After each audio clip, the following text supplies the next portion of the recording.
Sorry, the first application process. Because the unions are strange sometimes. All right, hello everyone, welcome. Hello. Is it loud enough? All right, CORI Farm.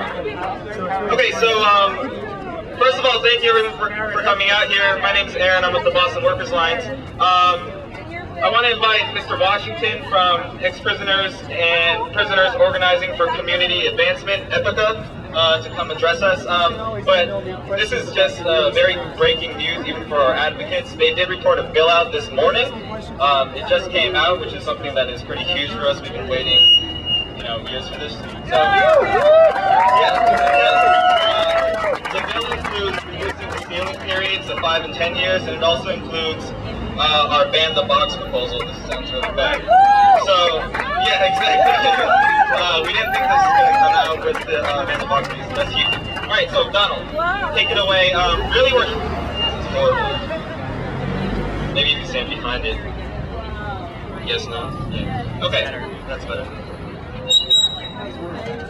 Okay, so thank you everyone for coming out. The real purpose for today is getting in the State House and creating buzz and building, really we have a pretty organized lobby day, so hopefully folks can stay and take our energy inside and all that, but we want to get everyone on the same page first. So, Donald Washington, everybody. Thank you.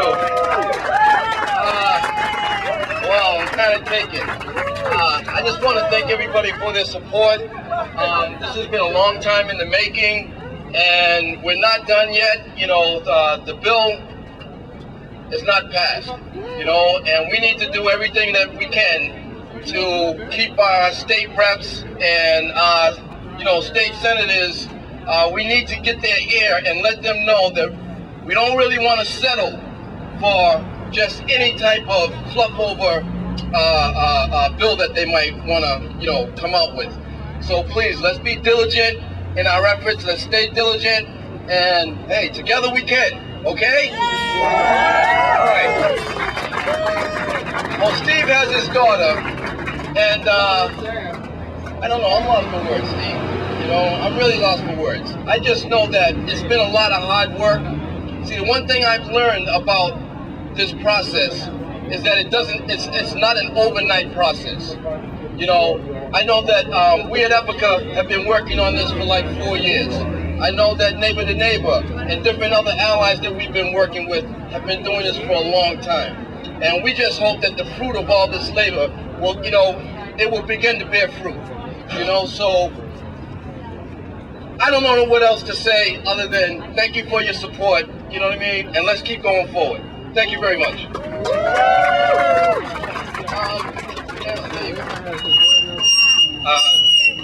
I want to invite Horace Small, Director of Union Minority Neighborhoods and Coordinator of the Mass Alliance to Reform CORI. Horace has been working on this issue for a long time, and here he is.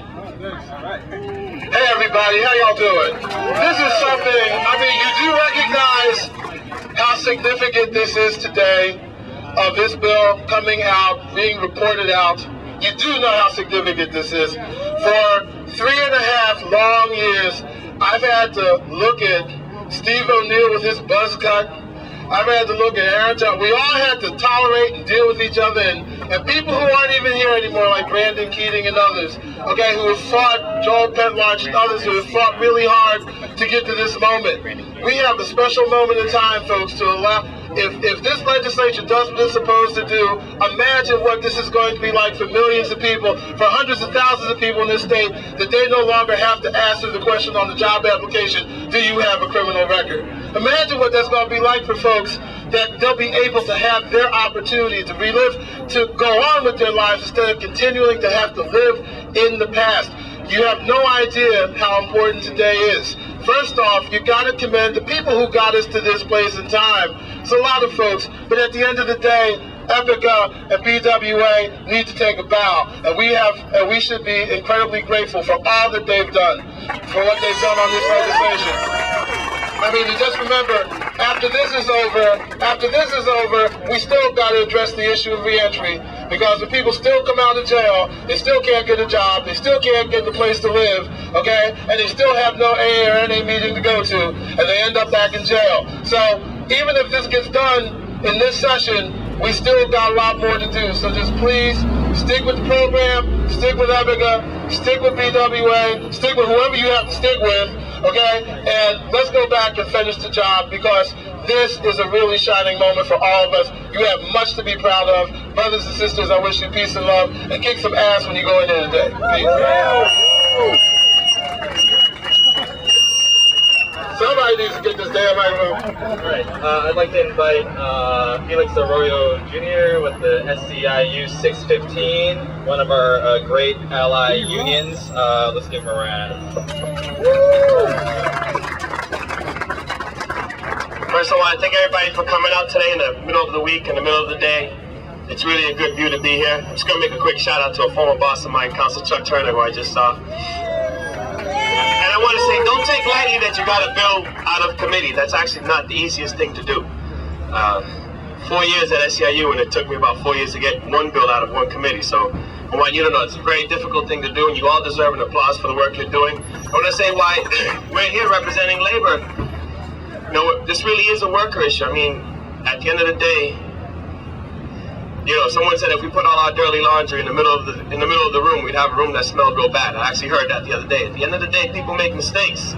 At the end of the day, people do things that they're not necessarily proud of. And we all know folks in our family, I know I do, get caught up in stuff that maybe they shouldn't have been caught up in. That doesn't mean that when they get out, they should not have the right to feed their families, to be work and dignified work, to be treated with respect where they work, to be treated with respect in the society that they're trying to be a member of. And so I want to thank the folks from BWA, I want to thank their allies, I want to thank all of you who are here today, I want to thank Horace, I want to thank Chuck, and just thank you all for the work you're doing, and that at the end of this day, because it's right and because it's just, it will happen. It just might take time. Thank you so much. All right, I want to have Timothy Hicks, he's one of the founding members of the Boston Workers Alliance, to say a few words. Yes. It's a pleasure seeing you all, and all of us, we can make some noise today. We've been at this here for about 3 years. I give Councilor Turner credit for the way he established this thing. He turned us loose with an idea. He gave us a chance to come up with our own idea, something positive. And that's to push CORI reform and unemployed and so forth. We've been doing this here for quite some time now. And if we constantly keep this up and spread, this is known. We are known now all over the East Coast, rather the West Coast. We have been on conferences far as New York, even Memphis, Tennessee. So everybody knows this is being heard. So, but all we have to do is just keep coming, stick together. It's a true fact. If I live over there in that household, I got a big mansion. So this is where we look at it. That's the mansion. That's the mansion right there. So what happens? If I'm trying to get me some sleep, if a few of you all get you a bucket of rocks, rather get you a rock, get you a bucket and put some rocks in it, and you just jingle it around my window, every once in a while, I'm feeling just a little bit uneasy, but not as much. But if you constantly go back and get a crowd, you constantly do that, eventually I'm going to get up out of my bed and I'm going to have to answer and see what the hell you all want. So this is what it's all about. So we just keep doing this here, all right? God bless you.